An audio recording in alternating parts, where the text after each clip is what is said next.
Бүгінгі сабағымыз Тухфатул Атфалдан хукму лами ал ва ламил фи'л. Алиф ламул ма'рифа. Ламул ма'рифаның келген өкімі жана фейлде келе тұрған ламдардың өкімдері дейді. Бисмиллахир-рахманир-рахим. قال الناظم رحمه الله تعالى ونفعنا بعلومه في الدارين. إمام شيخ سليمان الجمزوري رحمه الله айтады: للام الحالان قبل الأحرف أولاهما إظهارها فلتعرفي. Кейбір рوايаттарда فليعرفي деп келеді, аны оңды болабыз. فلتعرفي деп жаттағанымызда. للام ال.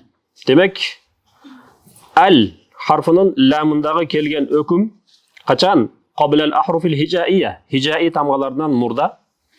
Алиф ламул ма'рифа келсе, ал өзіне екі өкімді, екі авалды қамтиды дейді. Biz biliriz alif lamul ma'rifa al ismni gana aldından keledi. Feil ja harfta kelbeydi. Ulahuma al iki avaldın birisi izharuha fel ta'rifi al izhar bolup sanalat. Ana bilip algın deydi. Qabla 40 ma 10 khudh ilmahu min ibghi hajjaka wa khaf aqimahu. Demek uşul harflardan 14 harftan murda lamul ma'rifa kelçü bolsa. قبل 40 baytda oңды болабыз. قبل 40 емес, قبل 40 хамзаны түшіріп салып тұрып, قبل 40 مع 10. Негізі قبل 40 مع 10. Біріншісінде танвин жоқ, 10-да танвин болады. قبل 40 مع 10 خذ علمه. مع 10 дегенде бірінші сүкінді айн, екіншісі әрекетті болып келеді. مع 10 خذ علمه من ابغي حجك وخف عقيمه. Ибиғи калимасында келген хамзатул васл болғандықтан мені биғи алдыңғы харфқа қосып кетеміз. Мені биғи хаджака ва хаф aqимаху. Ушул 14 тамға 14 харф, аны сен біліп алғын дейді. Алар қайсылар десе, ибиғи хаджака ва хаф aqимаху деген калимада келген ар бір харф хуруфул изхар, хуруфул қамария тамғалары болып саналады.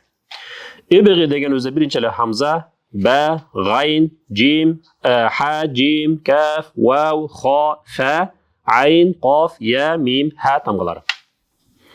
Әр бірден мисал алып келіп кетеміз. Хамза мысалы әл-әуәлу десек. Әл-әуәлу. Ал жерде ләм ашық білдіріліп оқылып жатады. Бә әл-басир дей тұрған болсақ. Әл-басир. Негізі ләм менен нундун махражы өтө бір-біріне жақын жайғашқан. Ләмден шыға тұрған орды менен нундун шыға тұрған орды. Ал эми нундун шыққан орды өйдөгө қарап ғунна шыға тұрған жер болғандықтан, ләм дагы ага жақын болғандықтан біз оқып атканда сүкүндүү ләмді нунга жақын қылып көпчүлүк ғунна менен оқып алабыз. Мысалы әл-басир деген өзде әл бұл көбінше мұрынға ғуннаға шығып кетеді. Ошондан етият боласыз. Екіншісі, ләм, сүкінді ләм келген үшіде бізде адаттағы еле көрініш болып қалған, ал қалқалға айланып қалған. Әлі басир, әлі аламин, әлі хамду деп, әлхамдуны баштаған бізде әлі хамду, ал өзіңізге сезілмей қалған. Ошол қалқаланы жоғытауыз, сүкінді ләмді.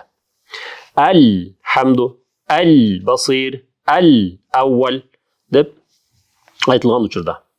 Ғайн әл-ғанию. Мисал, ха әл-хамду. Джим әл-джинна, әл-джанна. Каф әл-кабир. Вау әл-вадуд. Ха әл-хабир. Фа әл-фаттах. Айн әл-алим. Қаф әл-қадир. Я اليوم اليقين ميم الملك ها الهدى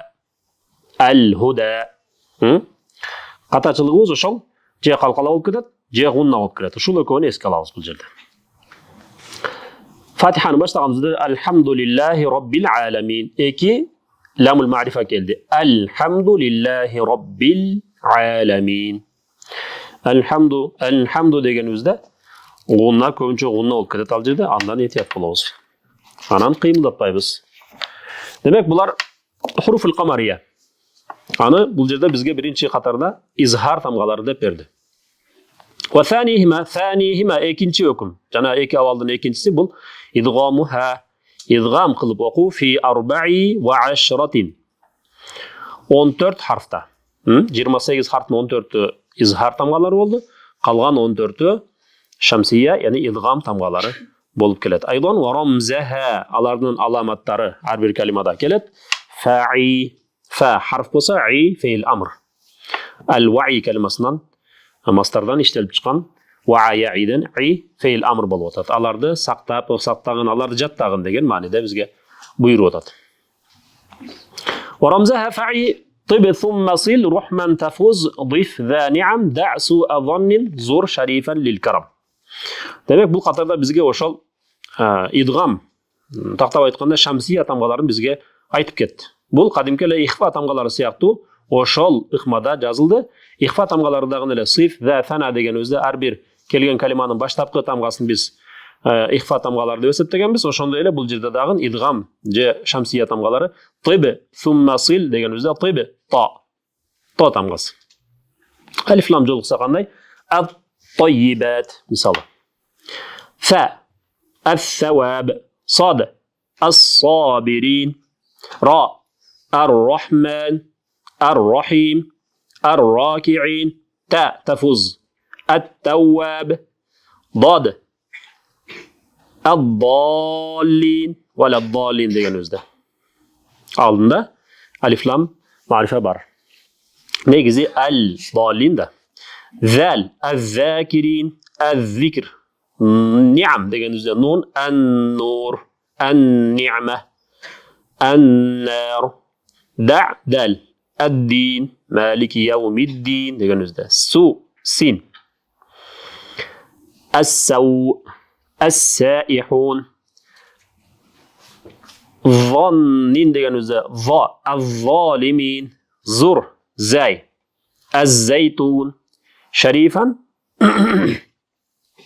shin ash-shakirin lil karam lam al-layl. Demek bu жерде ошол келип аткан lamды андан кийинки ошол идгам тамгаларына киргизгенден кийин ал сөзсүз шаддалуу болуп калгандыктан эки тамгага айланды. Биринчиси сүкүндүү, экинчиси аракеттүү тамгага айланып экөө болуп калды. Биз көбүнесе аузу биллахи минеш шайтанир раджим деген өздө эле ар-раджим ал жерде негизи ал-раджим. Аслы негизинде сүкүндүү лам бар. Ошону киргизип анан ар-раджим кылып окуп атабыз. Бирок ал жерде биз көбүнчө окуганыбызда кээ бирлер ал жерде тахфифан эле өтүп кетет. Ар-раджим деп. Же болбосо бисмиллахир-рахманир-рахим. Bismillahir-Rahman, Ar-Rahmanir-Rahim. Ekosunda тең ушул идгам, яни шамсия тамгалары келип атат. Ра ага келген сүкүндүү ламды киргизип окуп атабыз. Ошону көбүрөөк эске алабыз. Кээ бирлер күнүгө оңдойсун кайра эле ошол тахфиф өтүп кетип атат. Ar-Rahmanir-Rahim дегенде рону эч шаддалуу кыла албай коесуң. Ал-Фатиха сүрөсүндө келгендиктен аны сөзсүз оңдошубуз керек болот. Demek bu жерде дагы ошол өзүнүн себептери бар. Биринчи, эбиги хаджака ва хаф акимаху тамгалары, изхар тамгалары дедик, камария тамгалары.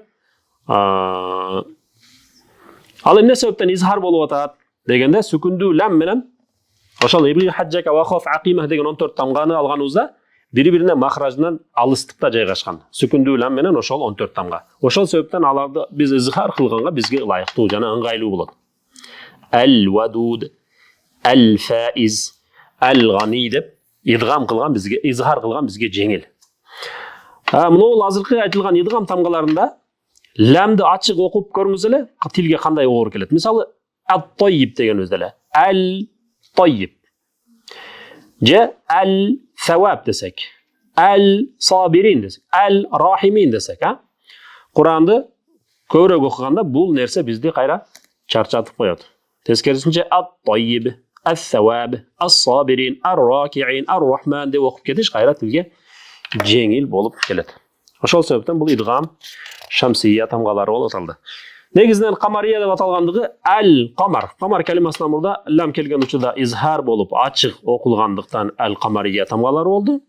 Бул калган тамгалары 14-ü аш-шамсия дегенибиз шамс калимасына ламул марифа келгенде ага кирип аш-шамс болгондуктан хуруфу шамсия деп аталып калды. Keyingi qator. واللام الأولى سميها قمرية واللام الأخرى سميها شمسية. واللام الأولى سميها قمرية. Birinchi lamni atab qo'ygunani qamriya deb, ya'ni lamul qamariya deb atag'in. Qamriya deb endi o'chdan sukundu mim kelyapti desa, antkani shamsiya deb kelgandikdan ag'a munosib kelish uchun qamriya deb jatlaymiz. واللام الأخرى سميها شمسية. Ikinchi lam ani atag'in huruf lamul qamariya, lamul shamsiya deb, huruf shamsiya deb atab qo'ygun deydi. Hozirgi aytilgan hukmlar bardigi ismga tegishli bo'ldi. Yemi va azhiranna lam fi'lin mutlaqa. İzhar qilib o'qigun deydi. Va azhiranna lam at-ta'kid as-saqila, nun at-ta'kid saqila menen kelib o'tadi. Bizga eskertib aytib o'tadi. Sözsüz izhar qilgan, ochiq qilib o'qigun. Lam fi'lin mutlaqa. Fe'l etishning ichida kelgan lamdardir. Etishning ichida fe'l atmaydın içinde kelgen lamdardagın akırında da kelebet, ortasında da keleberет. Misal akırında kul desek, fe'l amr, kul, lam sakina meni bitip otat.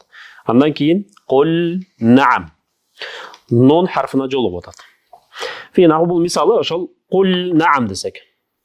Bul jerde bizge eskertip atkandığı kelgen sükundu lamды açık okugun, al idgam bolup ketpesin, kul na'am dep. Je qandaydır bir gunna aralashib ketpesin. Je qalqal olup ketpesin. Qul na'am. Emne sebepten antkeni nun menen lamdın mahrajı birbirine ayabay жақын жайгашкан dedik. Ajratуу үчүн biz basımды lamga berебиz. Qul na'am. Qul na'am. Qulna kalimasında fe'lin ortasında lam kelip otat. Qulna. Qulna. Oşonda ele waltaqa, iltaqa, faltaqamahul hut desek. Anzalnahu desek. Anzilni, ic'alni, veca'alna. Bulardan bardığında sükundu lam etiştin içinde kelip atat. Oşolardı bizge eskertip aytkandagысы bulardan bardığın izhar kılıp okugun dep atat. İdgam bolgon jerlerdagı bar. Kaçan sükundu lam oşol kelgen etiştin akırkı tamgası bolup anan aga roga jolup kalganda. Misalı qul rabbi va qur rabbi аны kirgizip okuduk. Je bolsa qul lahum mislayin bolup özünden kiyinki tamga da lam kelip kalsa agadagın idgam kılıp okuyubuz. Qul lahum qur rabbi uşul ekosunda gana idgam bolup atat. Kalgan jerlerde izhar bolup okulat. Kella bel rana degendagın kelime kelet, ayat kelet. Kella bel rana. Al jerde negizi bizdin rivayet boyunca izhar bolup okulat. Emne sebepten dese al jerde sakta bolgonduktan. Kella bel rana. Başka rivayetlerga alıp kelişi bolsa başka rivayetlarda al jerde idgam bolup keteberет. Kella bel rana dep gana okulup ketken rivayetlerdagı bar. Keyingi tema fil mislayni vel mutaqaribayn vel mutajanisayn. Mislayn, mutaqaribayn, mutajanisayn. Turasında söz bolmoqçu. Şeyh Süleyman aytat in fi sifati vel makharici ittafaq harfani fel mislani fihima ahaqqa. Eğer de sıfatta jana mahrajda bir bolup kelse iki harf. Birbirine jolup atkan iki harf, iki tamga ekөөsү тең sıfatı mahrajı bir bolup kelse. Sıfatı mahrajı bir bolup keldi degen okşoş tamga birbirine joluksa. Fel mislani al mislayn dep atalat fihima ahaq al ekөөsүn mislayn dep atап койгонубуз bizge layıktуу болот дейт. Mislayn, mutaqaribayn, mutajanisayn. Üçöөнү айтыштан мурда biz bulardı sagir, kabir kılıp bölüp alганыбыз жакшы болот. Mislayn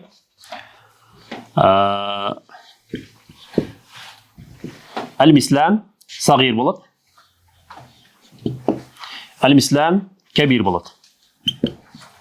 Ekiga bölünöt deyli. Mislan kabir, mislan sagir bolat. Sagirga misal izhab. Ba sakina keldi. Andan keyinki kalimada ba mutaharrika keldi.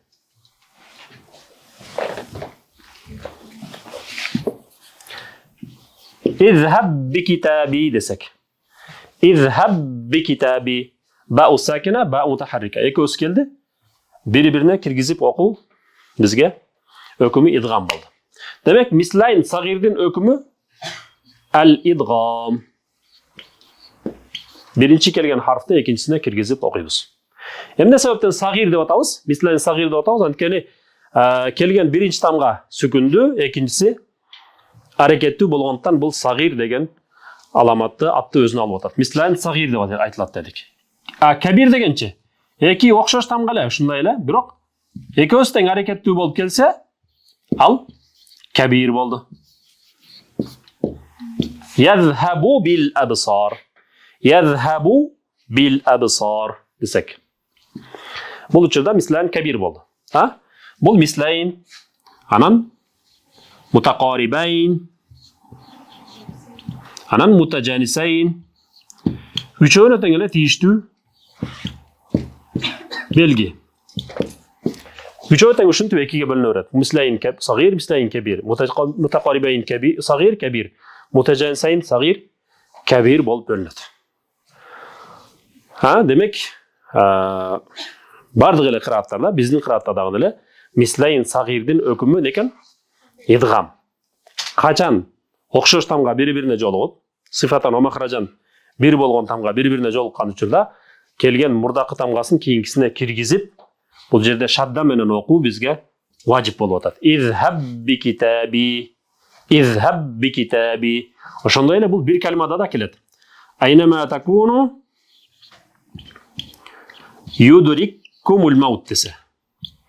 Юдриккум. Юдриккум. Каф сакина, каф мутахаррика. Бири-бирине киргизип юдриккум. Айнама юважжиху десек. Юважжиху. Шадда келди жимде. Анан ха аракеттүү келди. Юважжиху. Анда дагы идгам кылабыз. Анан азыркы Ал-Хаққа сүрөсүндө ма агна анни малия халака калимасы келет.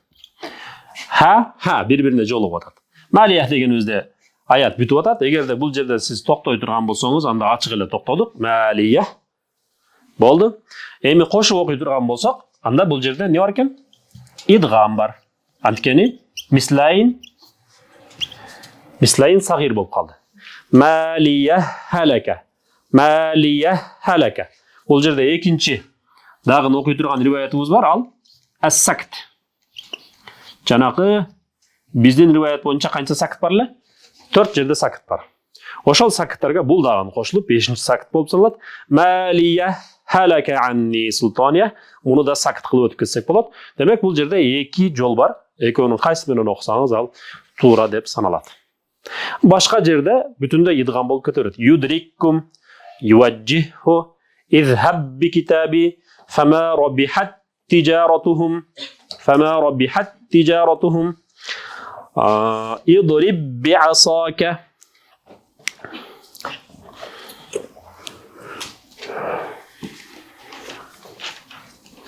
Окшош тамгалар бири-бирине жолукканда биринчи сүкүндүү, экинчи аракеттүү болуп кетсе, идгам болот дедик. Идгам мислайн сагир идгам болот дедик.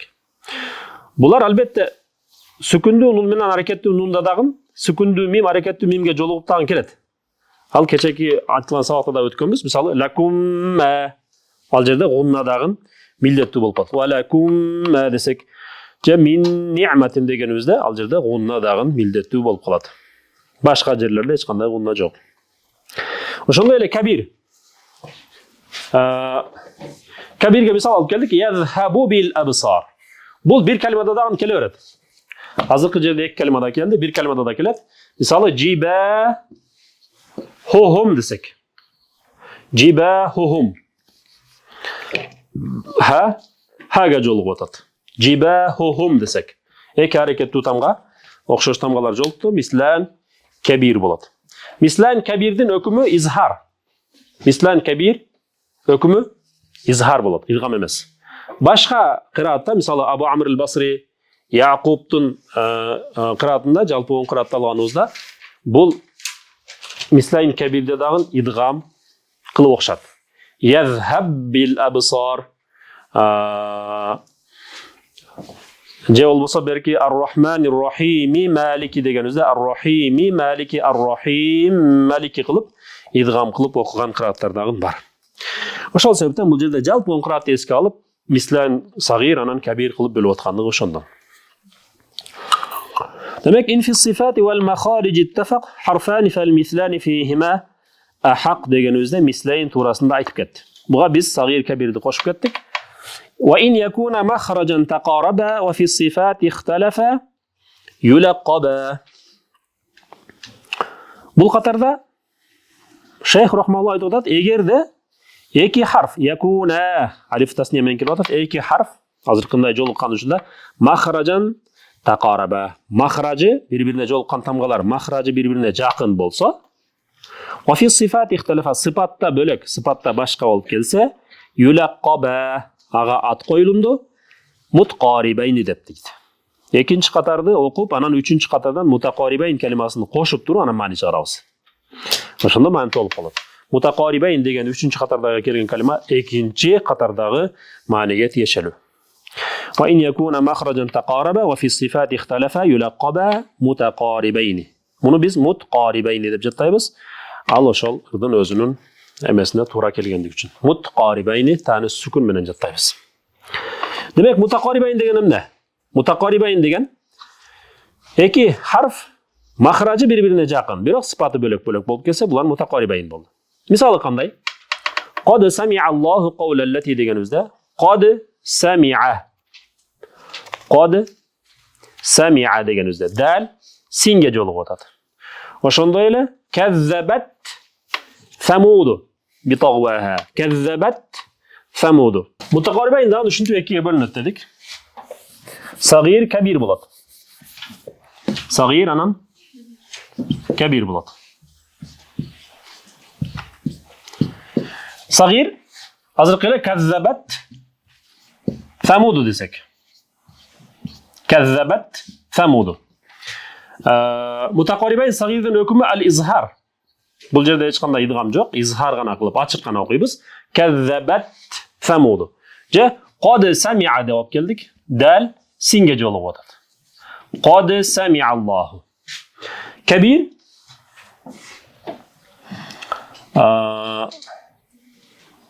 фауқикум десек бир калимада мисалы. Фауқикум. Каф менен каф бири-бириге жолугуп атат. Мутақарибайнда бир эле жер бар, идгам кыла турган жерибиз. Ал Мурсалат сүрөсүндө келген кайсы калима? Алам нахлуккум калимасы. Ушул гана жерде идгам кылабыз. Бул мутақарибайндын өкүмүн алат. Алам нахлуккум. Ал-идгам, бул жерде идгам болот.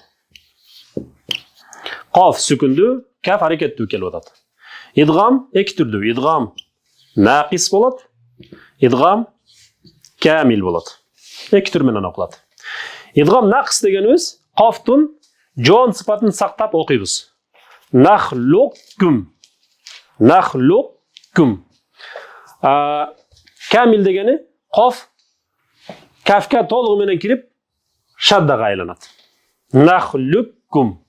Нахлуккум. Экөөсү менен тең окуй берсек жайыз, экөө тең эле сахих. Болгону экинчи жол менен окуган бул абзел болуп саналат. Экинчи жол дегенибизде камил, толук идгам кылып окуу бул афдал болуп саналат. Нахлуккум деп. Бул дагы ошол мутақарибайндын өкүмүнө кирет. Андан кийинки катарга өтчү болсок, мутақарибайни ау якуна аттафаqa. Үчүнчү айтылган сыпат бул жерде эгерде якуна болсо иттафаqa бир болуп келсе фи махражин.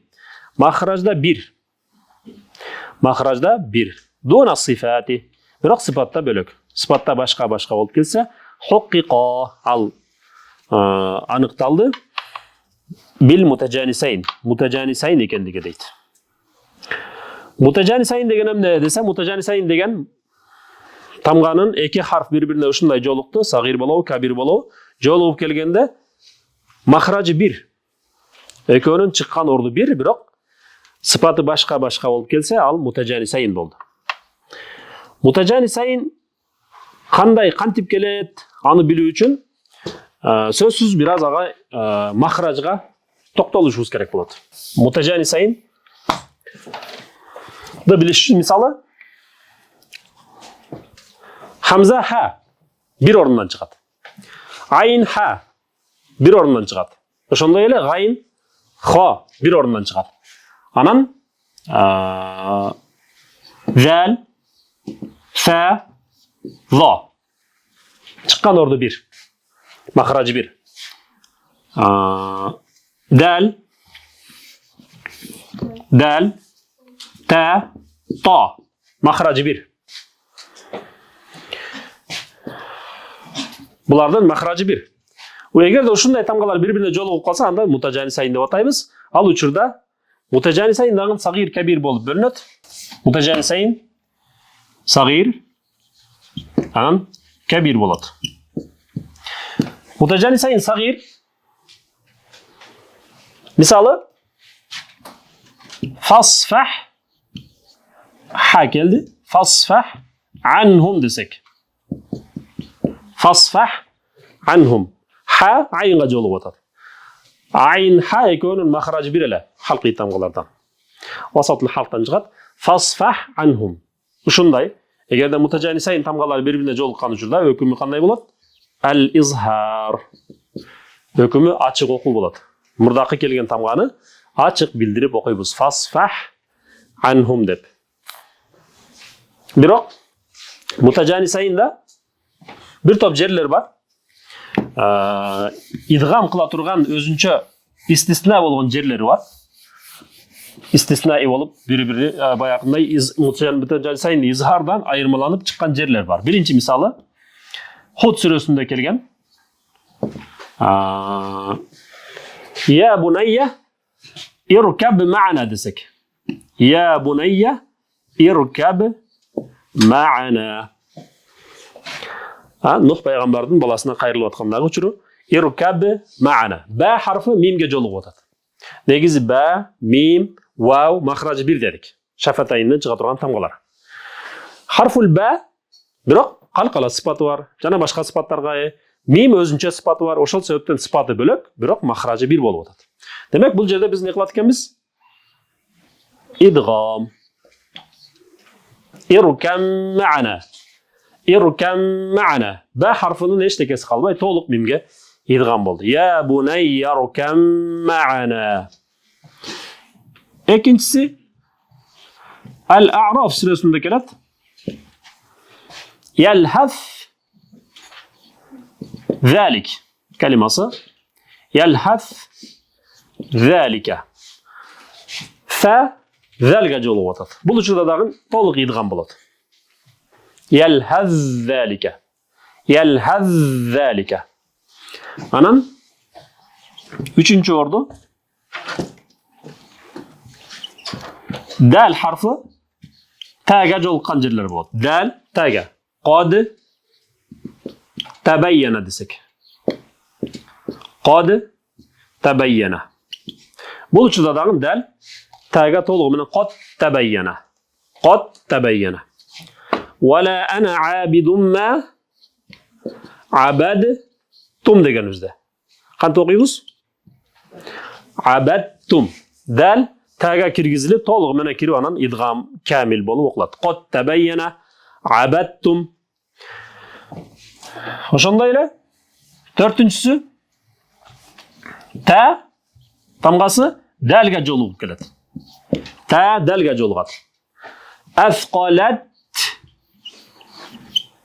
Афqalat da'avalloh deganibizda. Афqalat da'avalloh. Ta usakina keldi, dalul mutaharrika keldi. Bul учурда дагы идгам камил болот. Афqalat da'avalloh. Афqalat da'avalloh. Анан бешинчиси бар. Zal тамгасы зога жолукканда. Зо харфына жолукса, мисалы из zal келди. Зога жолугуп атат. Из-заламу. Из-заламу толук идгам болот. Из-заламу. Алтынчысы та тога жолугат. То харфына жолугат. وقالت طائفة дегенімізді. Құранда өте көп келеді бұл кәлима. Қалат таифа дегенімізді. Та тоға жолығып жатады. Толық идғам қыламыз. Қалат та. Қалат та.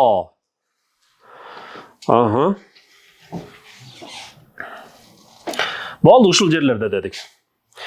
Иркам мa'ana يلهز ذلك قد تبين أثقلت دعوى الله إذ ظلموا وقالت طائفة. Бұлар идғам кәмил. Бұлар толық идғам болынып, кейінгі харфқа кіргізіліп оқылған мутажанисайыннан шыққан өкімдер болып отады. Еме идғам нақыс болып келгендер дағым бар.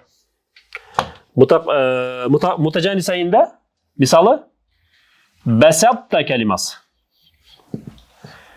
Бәсәтта. Фәрратту кәлимасы. Фәрратту. Ахатту кәлимасы. Ахатту. Бұларда қандай болады? Бұларда сүкін та сәкина келді. Та мутахаррика келіп отады. Та харфы күшті жана жоон тамға болғандықтан тәге батпайды ал. Сыйбайды. Ошон үчүн тоонун бул жерде биз жоон сыпатын сактап коебуз. Бәсәтта. Бәсәтта. Фәрратту. Ахатту деп тоонун жоон экендигин билдирип, анан кийинки тамгага өтөбүз.